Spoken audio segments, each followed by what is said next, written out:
Welcome to the Women's Agency Podcast, where we talk business, life, and empowered women. The show is brought to you by the Women's Agency, amplifying women's voices.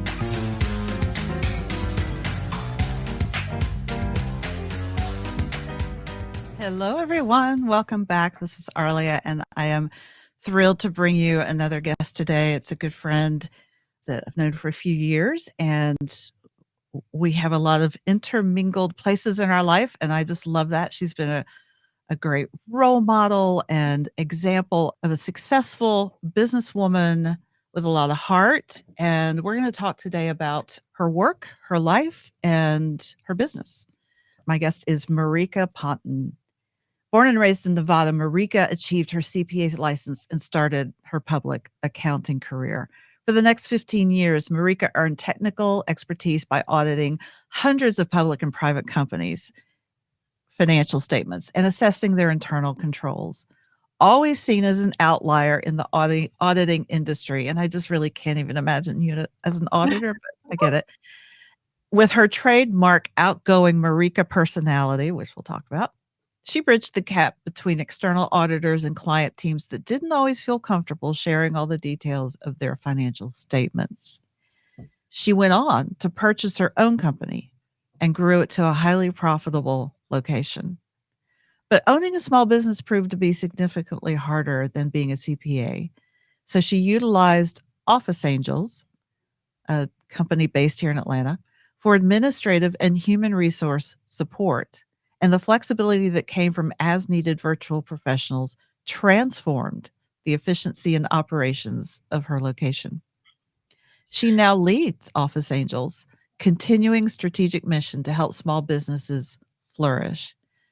It was a natural progression also for Marika to become a profitability coach, and she is able to analyze and assess financials and operations, and she thrives on being a secret weapon behind the scenes.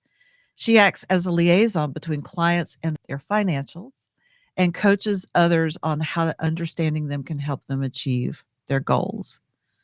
You combine a CPA's in-depth accounting background, the outgoing personality of a business development professional, and an unwavering drive to help small business owners command their businesses to achieve growth or exit goals, and you have Marika Ponton.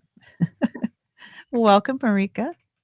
Thank you so much. And thank you for the original introduction. I see you in all of those same things that you said about me. Thank you. That's why we get along. Absolutely. Yeah, the CPA world is not my arena. So I'll bow to the right? accounting. Your world is not mine. And that's right. why we support each other. Absolutely. You've had a pretty exciting path.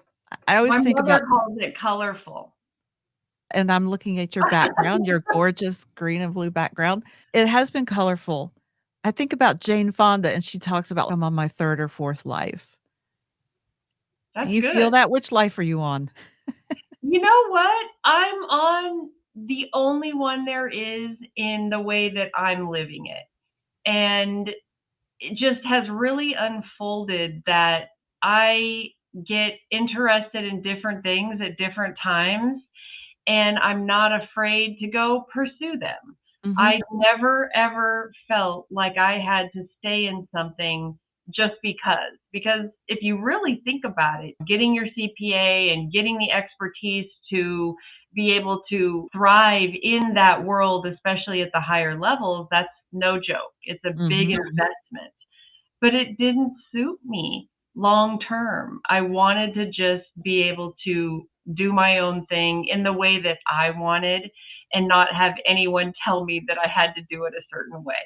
And so I went and did that. So I'm on my life in my way. And I think you and I have that similar thing. We do what is good for us. And I really honor that. Yeah, striking your own path. Yeah. Now, I get the sense you came into the world that way. Did your parents encourage that, or was that kind of a struggle, or were they like, just go do whatever you want to do? No, the whole reason I'm a CPA is because of my parents. I would have never chosen that. Marika. Right. Yeah. They wanted the safe, practical path that I would always have a career. And I do. And I got that. And I use those skills to this day, every single day. I wanted to be a writer, Mm. but they wanted that practical path, and I love them and respect them so much. That's what I did. But I think they probably always knew also that I wasn't ever just gonna do one thing. And that's from what I was as a child. Like you said, I came into the world that way of, hey, what's next? What am I doing? What's the next thing I can dig into? I read so much as a child, probably why I wanted to be a writer. It was just so many stories and things. And I just had these grandiose ideas of what my life was going to be. And here I am. And I love my life. So it was something I created myself, not without struggles. We all have them. There are Yeah. challenges in every aspect, personal and professional, but I really love my life, even though it hasn't had this just pristine path professionally. Mm-hmm. So you started out in accounting, decided you wanted to branch out and do something different, and you bought your own business. Tell us what that was like, that transition from the accounting world into owning your own business, because our audience are women business owners. What were some of Yeah, the things I you mean, you learned? mean the trauma? No, not really. It's still there. It's lingering. It's yeah. It's both. It is traumatic because look, 15 years in public accounting where you have all of these resources and departments Mhm. and all of the things that support the back office you can go to at any time. Yeah. And then you go and into small business and there's nothing but you. It's like And crickets. right, and you're Now what do looking, I it's me. It's me. It really, I don't know if any of us really understand the depth of that until you experience it. But look, my parents did not make me weak, and they taught me grit and persistence, and I had to just dig in. And I also came from public accounting. There's no one weak in public accounting, especially in the later years if you've made it a few years. So I dug in and I worked really hard. I got creative. I got innovative. And thanks to my lucky stars that I had met Essie years before, the founder of Office Angels. And it reminded me, I probably saw her somewhere. And I said, hey, I just bought a franchise. I need admin help because I'm over here answering the phones myself and trying to book appointments. What do you got? But I couldn't afford a full-time person. It was Mhm. perfect. And she came up with an amazing match, as she always does. And I utilized that angel for a year in the business at 15 or 20 hours. And with that help, I grew it so much that I ended up needing a full-time person, which is then where I used the HR services. But the real point here, other than Office Angels is really powerful in that sense, it's you got to get creative. It's not one size fits all. It's not, hey, corporate was this, so I have to do that. You got Mhm. to think, how am I going to make it? How am I going to get revenue in the door and make a few bucks so that I don't have to go back to corporate and have someone put their thumb on me every day? Sometimes you look back and you're like, maybe the thumb was okay because there was all this support and all of these things that were there for access. But I didn't. I knew I needed my own path. I really did. So get creative is one of the best pieces of advice. And don't be stuck in that it has to be one way. Yeah. Yeah. 2 things on that. First of all, I can't tell you how many times I've thought about going back into banking. I'm like, "Oh, let's not." Girl, I don't see, I mean, no, no, No, it I wasn't me. can't bear it for you. Yeah, But the other thing is, that's such a huge lesson in we don't have to do it alone. Just no, because we're a solopreneur, it's just our absolutely. business, we do not have to do it alone. There's always help out there in There's some always way. hope. Yep. Even if it's just to bounce ideas or listen to these podcasts, there's so many resources out there that can remotivate you, even just on a down day. Go listen to something. And you're like, okay, it's not just me. No, it's the hardest thing I have ever done is owning a small business. And again, I know not everyone understands, but public accounting, you're like working so many hours and the demands and the crazy and how technical it is. It's very difficult. Mm-hmm. And owning a small business is harder in different ways, but maybe that's it. It's because it's 100 different ways that it's harder. And I just wasn't expecting it. Yeah, absolutely.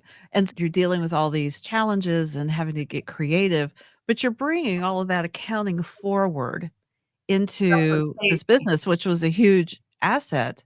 But tell me how that impacted how you ran your business. Yes, it's really a great question. And this is, I would say, relates to Marika personally as well, and what I try to coach and inspire and empower anyone, not just women, but to understand their financials, because I was lucky. I had that.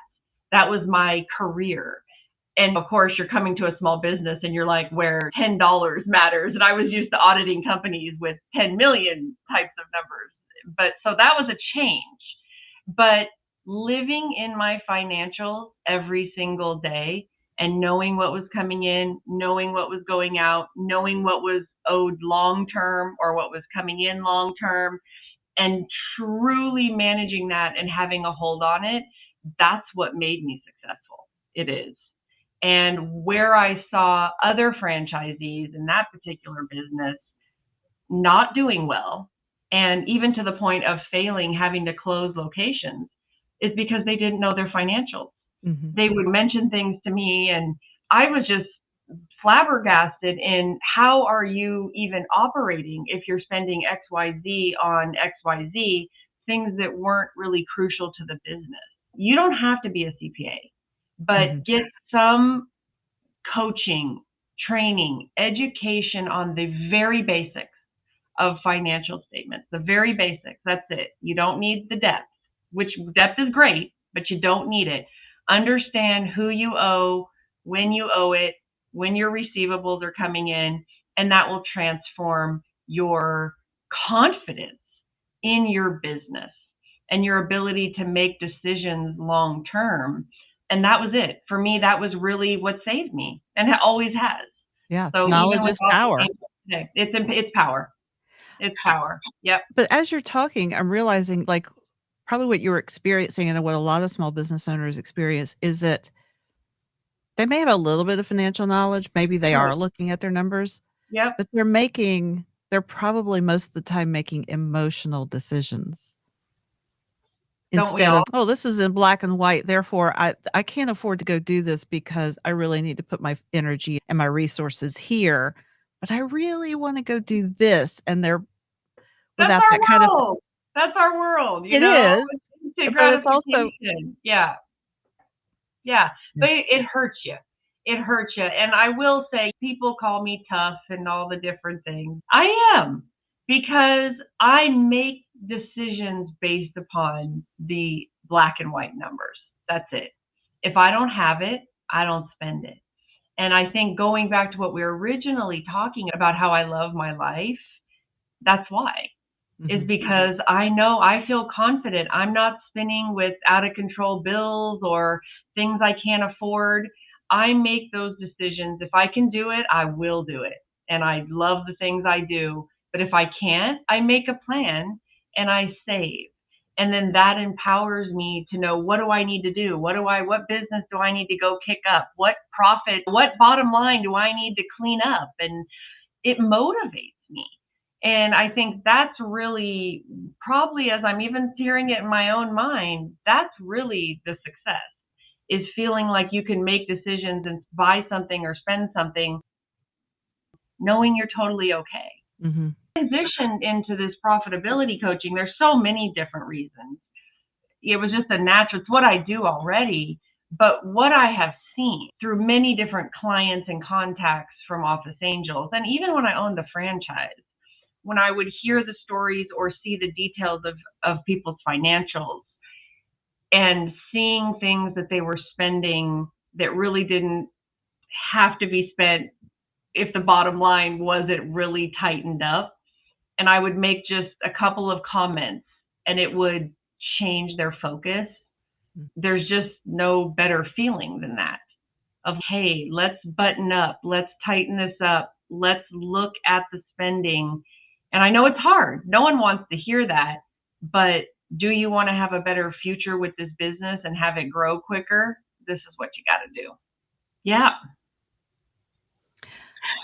Is that really the most common issue you see, is people just not adhering to a budget or to what's most Absolutely. important? They don't even have a budget. Mm. Not everyone. There's budgets out there. Are they current? Are they applicable?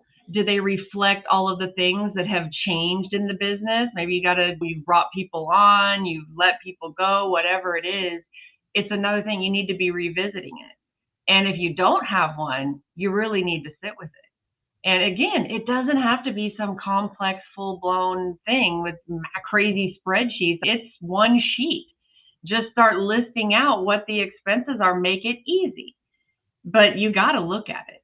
Yeah. Because yes, I hear it, I would say multiple times per week with client conversations that I have. And it's, oh, I'm not doing well. But then it's, wait, the revenue's there. Where's the money? And you just start, I can glance at a couple of line items and dig in, and oftentimes find a couple of things that, again, I'm not saying don't spend on them. I'm saying, are those crucial for the state of the business right now and where you want to be with the business?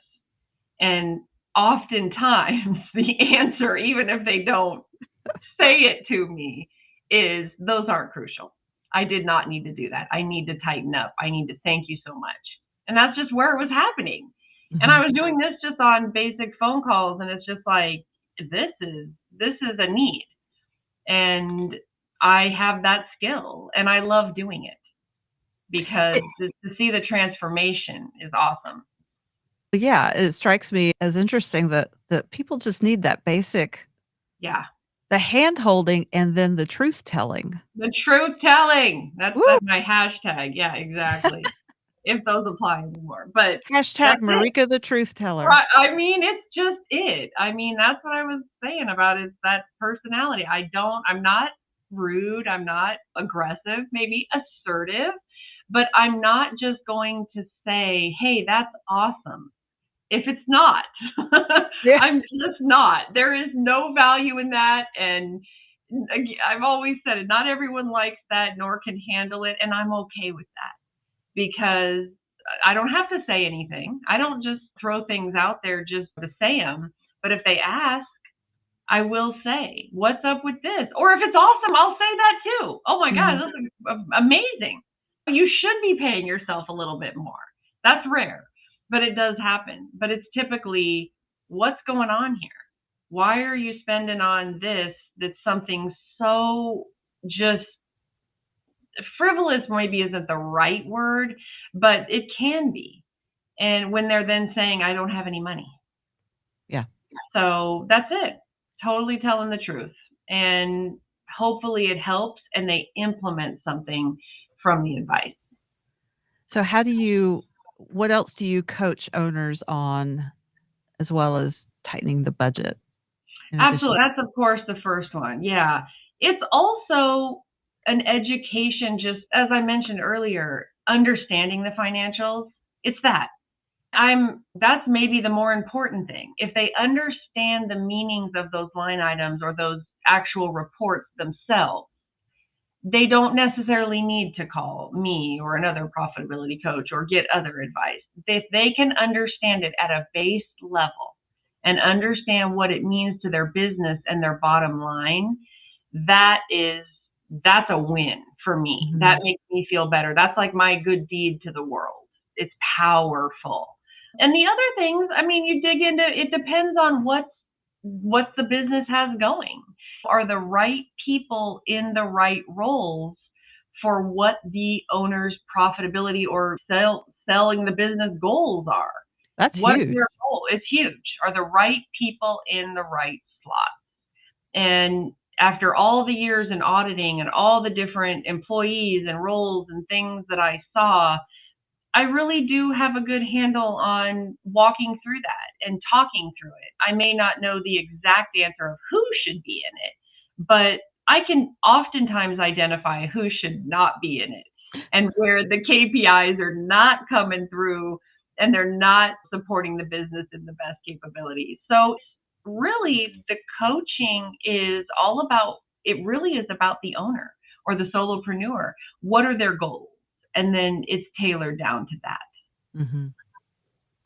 I've seen that. I've seen that so many times. One of my first big lessons in business was I had a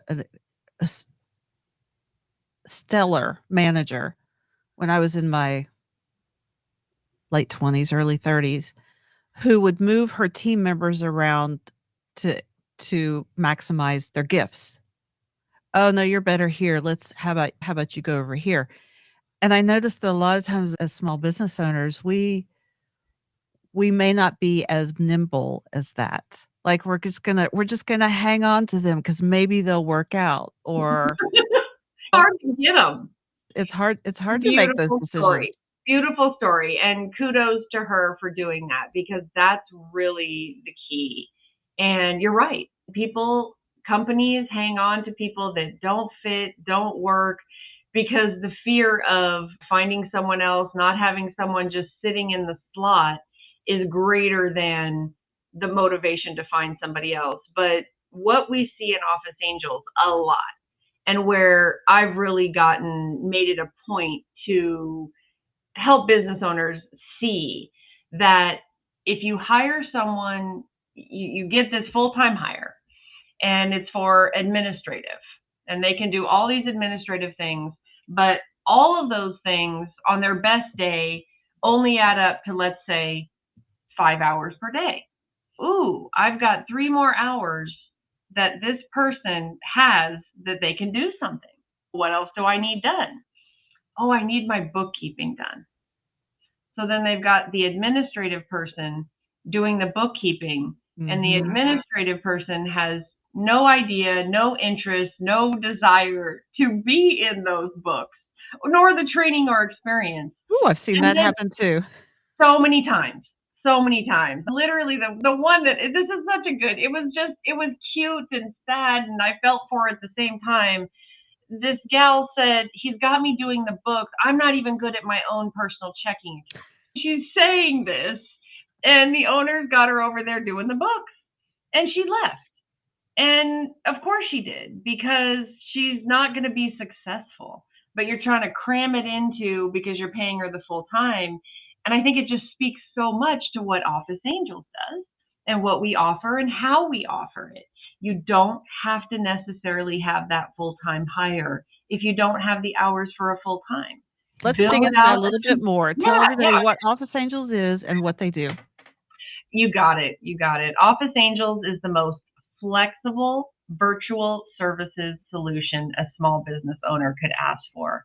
And all of the things we do include bookkeeping, virtual administrative assistance, marketing, social media, human resources, business development, all of those things that an office needs. And the real key of what differentiates us from everybody else is that all those things are on an as-needed basis. You don't have to hire someone full-time. You don't have to hire someone 30 hours a week. We've had jobs that it's 3 hours a week. It's whatever that company or business needs to fulfill that task or responsibility in their business. And the flexibility and the no commitment on anything is really where the value is. And Absolutely. That's what I saw in my first business. It was like, to be able to hire an admin for 15 hours a week and transform my business so that I could grow it in the way that I wanted. Office Angels changed the business. It changed my life, because to have that flexibility, it's so powerful. There's nothing like it. So that's what Office Angels does. Yeah, it's a remarkable business structure that is really ahead of its time. I think people and small business owners are coming to the beauty of being able to do that and have been wanting it. But Essie created it 24 years ago. And even though it wasn't virtual back then, the concept was the same. And she was ahead of her time. She's really a revolutionary in the industry. She really, truly is. I'll give her so much credit for that. And it's come a long way, and it's the evolution of it is we're 95% virtual now, but the concept is the same. The model is the same. Love it. And now you are, because you're like me, multi-passionate, like you always Yep, have to have something else going that's on. You it. have also That's become it. a profitability coach with our friend Bill McDermott. Absolutely. It's just so natural. All these things we've been talking about right here, I was already doing it. It Mhm. just wasn't formalized, and I always have. And Bill and I got to know each other, and just he inspired me, and I was like, I want to be like Bill. And he said, but you already are. And we just thought it was a wonderful idea. And you're exactly right. I've always got other interests. I can do other things. I've got Office Angels running along now. We're growing. We're doing awesome. But I see value, and I get immense personal fulfillment in helping anyone, not just women, but women, of course, are always special to my heart for various reasons. But it's anyone that needs help in their business in a financial way to transform, build, grow, or determine next steps on selling. Let's talk about how you see in your business experience and the wisdom you've gained, how you would encourage and mentor other women in their work, in their businesses, and their business growth. Absolutely. Everything we've been talking about, but really what I would say I distill it all down to is don't be afraid. Don't be afraid of whatever it is that's in front of you. Dig in, figure it out, get coaching, get resources. There's so much for, again, just listen to a podcast. I do it all the time. What am I struggling with? I just go search. And there's something. Some are good, some are not. But like you're even inspired by that because you're like, it's just some new idea of something you didn't think of. I podcast, they've just changed the face of the world. It's wonderful. But you know what? I got to go back to basics and what I always said, know your financials. Mhm. And if you don't be afraid, you got to dig in. Because I also hear this all the time, I don't have any. Okay, so how do you know what you can spend? How do you know how you're doing? How do you know if you should be spending? Maybe you shouldn't. You can't be afraid to know because it might be ugly. But it's like anything else. The longer you put it off and don't dig in and drill down and clean it up and look at it and go, oh, or, ooh, oh, okay, I'm doing great. But then you have that confidence to motivate yourself to do more, or hey, go buy whatever XYZ it was that you wanted. So you got to know the financials. Yeah, and I hear from you, you gotta be honest with yourself and honest with others about what is and what's Everything, possible. right? Everything. True. And finances is one. It is. It's hard. I get it. No one wants to look at it. It's like this ugly baby. You just put it in the side. How many times I've heard I don't have financials? You know what that's doing to me. Hopefully I'm not on camera when they say that to me and my face is wrinkling up. But you got to have, and even if it's just an Excel sheet, because I get it. There aren't oftentimes solopreneur, there's not that much other than what they're bringing in and some general overhead expenses. You don't need expensive software. You don't No, need it. I'm like what you said, mine's on Yes, one sheet. one sheet, but look at it. And it better not say 21 is your last reconciliation. So those are the kinds of things I'm good at. Is let's get current, let's look at it, and if it's awesome, keep doing what you're doing, and then let's look at a new goal. If it's not, why? Why? But you got to have them.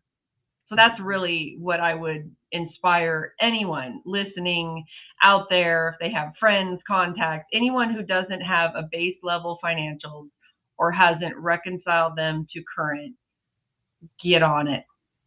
Get on it. And it's get help or ask for help anywhere, but do that because it will transform everything. What's one piece of advice that has really been a thread for you that you've lived by through all these experiences that's carrying you now and carries you forward? It's a good one. And it just came up recently because different things in my family, we've been reminiscing about family members who have passed. But my grandpa was, you would have loved him. He was like the character of all characters. And he was a farmer, and I spent a lot of time on the farm with him. He taught me how to drive a forklift very young. And there was this Ooh, one, hidden talents, Marika. oh, total like Renaissance woman of all kinds. But he literally had up me on the forklift at a far too young of age, but I think that's what they did on farms. And I rammed into I can't think of the name, like not the pallet, but like the carrier for the peaches, the bucket or whatever you call it. I rammed it with the forklift forks and ruined it. Two big old stabs right in the middle and things. Maybe it was walnuts, something falling out. And my heart just sunk, and I was scared because my parents would have been just livid at me and I would have been in trouble. And you know what my grandpa said? He said, "That's okay. That's how you learn." And I wonder sometimes if hearing that, it stuck with me to this day. I can still hear it. It's probably why I've done all these things in my life. And I wasn't scared to go try something new or buy a franchise and sell flooring and buy this business, buy that, be a coach. You go try it. And maybe you're awesome, maybe you're not, but you learned, and then you go on to the next thing. It stuck with me. So that's my advice to anyone else. Don't be afraid to do things because you'll learn something no matter what. I love it. I love it. Yeah. And at such a pivotal moment in your life, that was just what you needed to hear. There. I just get chills still because knowing how much trouble I would have gotten in from my parents. And there were other things I'm sure I ruined at my house that they got mad at me about. But for him to literally, I ruined something and he said, "That's okay. That's how you learn." I mean, love you. That's awesome. Thanks, Grandpa. That was perfect. Right? It's so good. It's so good. Yeah. Yeah. Oh, Marika, thank you so much for joining us today. You're such an inspiration, and I know everybody will find something to, if nothing else, to learn that you're learning. Right. Mistakes, And know your learn financials. from mistakes and know your financials. That's it. That's all they need to take away. Yeah. All right. You've heard it from Marika. That's what we've got today. Oh, I'm telling you, the truth teller over here. Look, it is my absolute pleasure to be here, to spend time with you. Like I said, all of those things you said, they're the same way I feel about you. You're an inspiration as well. I love your podcast. I love the goals of it. I love what you're doing with your life and how you live your life. And it was just a pleasure to be here. Wow. Thank you so much. I appreciate it. I'll pay you later. Exactly. I'm waiting on the check. Marika, how can people find out more about you and connect with you? Absolutely. I'm on LinkedIn, of course, for all of the different things that I offer. It's Marika Ponton. Or you can check out our fabulous modern new website for Office Angels, and that is officeangels.us, not .com. And all those small business owners out there who know they need help, take a look. We're right there and can't wait to hear from you. And our phone number and everything is on the website. Yep, and we'll have it in show notes. Marika, thank you so much for being with us. Pleasure. Have a great one. All right. Thanks for being with us, everybody. I'm Arlia Hoffman, and we'll see you here next time on the Women's Agency. Thanks for joining us. This program is brought to you by the Women's Agency, a full-service podcast production and coaching firm in Atlanta, Georgia. Visit thewomensagency.com for more.